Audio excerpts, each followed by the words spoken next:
আৰু বড়ো সমাজকো মই কৈছোঁ যে আপোনালোকেও চবে এই অঞ্চলৰে মানুহ যিহেতু আমি সকলোৱে শান্তিকে থকাটো আমি বিচাৰোঁ।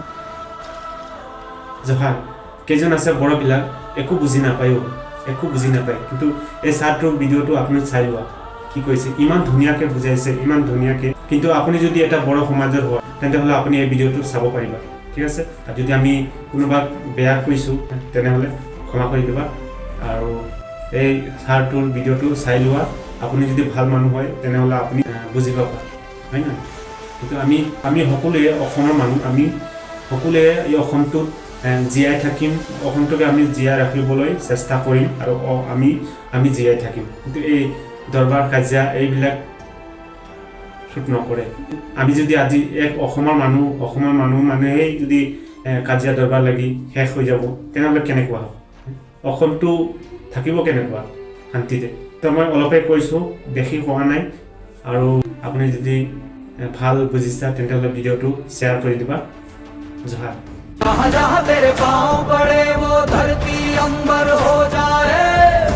আদিবাসীসকলৰ যিমান দল সংগঠন আছে মই সকলোকে অনুৰোধ কৰিছোঁ, আপোনালোকেও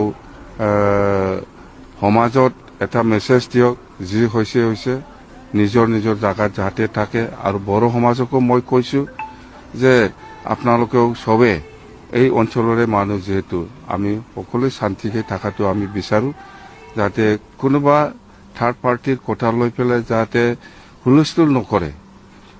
আজি যিটো পৰিৱেশ হৈ আছে, মানে একজনে একজনৰ ওপৰত ডাউট হৈ পেলাই বা কনফিউশ্যন হৈ পেলাই সেইফালে কথা লৈ পেলাই যিটো হুলস্থুল পৰিৱেশ, এইটো যাতে আমাৰ আদিবাসী হওক বা বড়ো সমাজে হওক যাতে নিজৰ জাগাত ভালকৈ থাকে, কোনো হুলস্থুল পৰিৱেশ হ'ব নালাগে। আইন আছে, যোনে দোষী কাম কৰিছে ইয়াৰ ওপৰত আইনে ব্যৱস্থা ল'ব, নিশ্চয় ল'ব।